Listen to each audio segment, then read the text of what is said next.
I just would like to thank all employers in the city government for providing opportunities for our people. Ikahinanglan ang ato ang syudad should be private-led. Employment generation should be provided by the private sector. It is not the role of the city government or the government for that matter to provide jobs and opportunities for our people.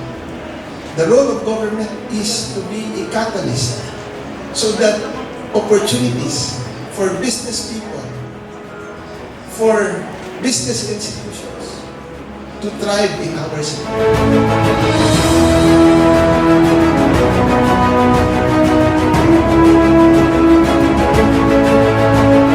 We need to work closely with you because when we assumed office in 2019, I've always valued this and I'll say it again and again.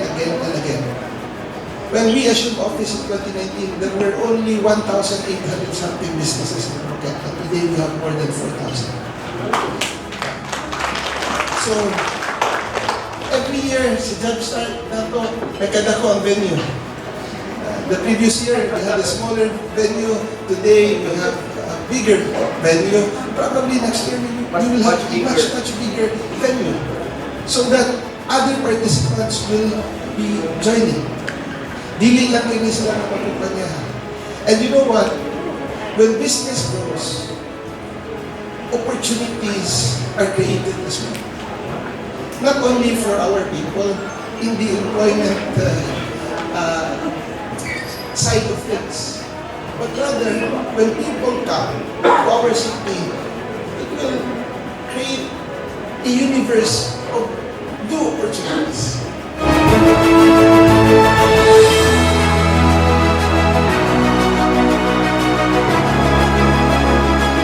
The President and General Manager of Starlight and Supercat, they would like also to open the Oroqueta Dumaguete route.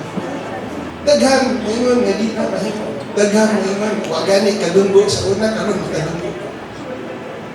It's the power of dreams.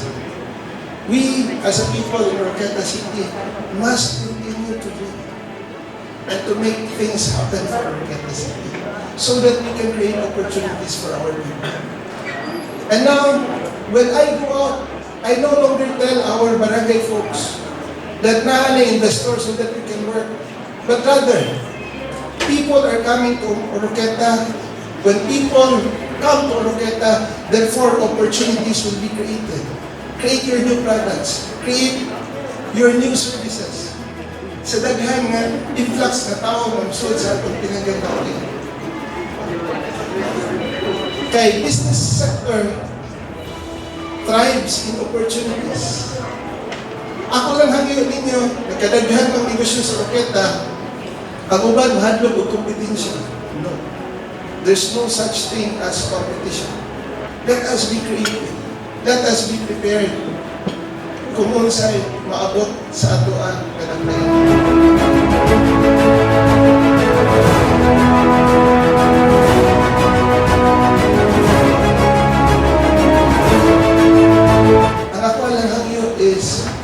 pareha sa among naisgutan sa President o General Manager sa Starlight Ferries kanina, si Sir Shane.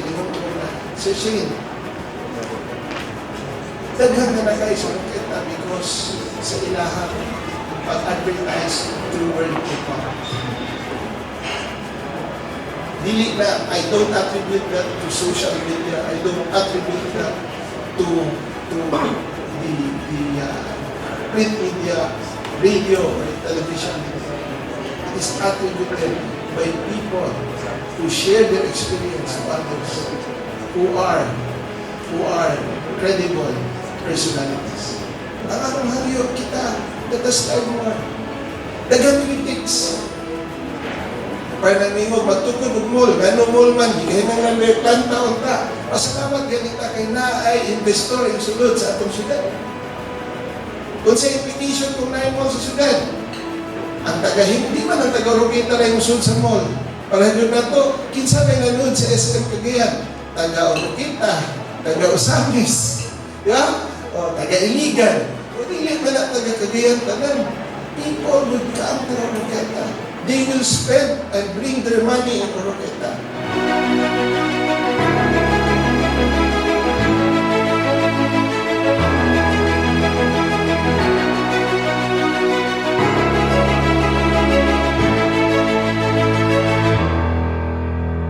As of today, we have 14 billion something pesos na commitment sa investors sa Oroqueta City. People are saying it won't happen. Nangulitika na silang buwan, and you've seen that. Slowly, one by one are happening. Why? Because they trust our economy. So, ako ning istorya ninyo para get excited kita. Kita ng mga gagmay na negosyo, mas makaposisyon ug maayo kay mas flexible na kaysa sa mga dagko nga negosyo. Kakita tag mga gagmay nga opportunities daghan ang pwedeng mabuhat. So, ang ako ninyo karon, hangyo na ko ninyo is to persevere, to believe in the process, and to see things in a strategic perspective. Dili lang ang minuto. Dili lang ang quick profit. Dili lang unsay atong mahimo karon. Dili lang unsay uso karon mga gusto. Kung dili, unsay pwedeng mahimo sa Oroqueta in the coming years. Wherein we can help. Mao ni siya ang gusto na ko na i-share sa ato ang mga katawan. And for you to share this to other people as well. Not only for the mayor to say this. I am saying this because nagawa na hibalo na 4,000 na taga-negosyante din sa Oroqueta ng negosyo. Nagawa na hibalo na next year mag-third class city na ang gambayan sa Oroqueta. Ha? So I have to say this one. We were able to do this because of our commitment to Oroqueta. When I say our, not the mayor's commitment, but your commitment as well.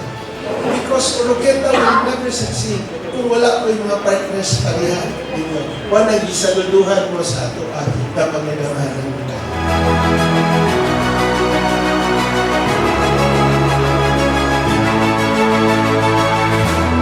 Mupadayon lang ta. Mumarcha ta tagong asinso. Hibaw ko, daghang problema sa sektang pribado. Kung daghan sa inyo ang problema, daghan ko problema sa amuha. But I really would like to assure you na ang ato ang pagkagamhanan mo ka will be your partner sa inyo ang pagdako sa gusto. Big or small, I don't care. Magamay nga negosyo, sari-sari store, o barbecuehan, I don't care as long as businesses are created. When businesses are created, as I have said, the cycle will continue. When investments are created, opportunities are created. When opportunities are created, employment is generated. When employment is generated, people will have income, and when people will have income, then there will be savings. And when there will be savings, again, there will be new investment opportunities. So this is the cycle that we follow.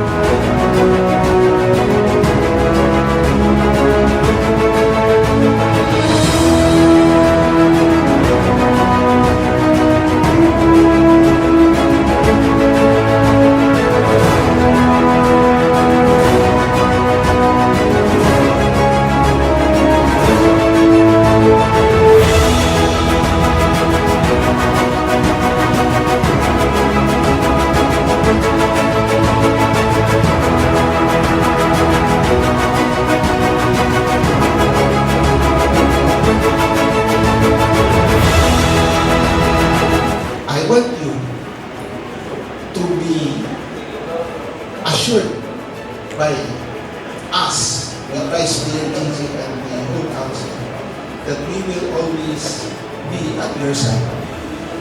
Kay ang Oroqueta City is a business-friendly city. Kay we want businesses to thrive in Oroqueta so that we can achieve what we have truly envisioned na mahitabo sa atong pinagdagdakan nga malambuon na syudad sa Oroqueta. Daghang salamat po.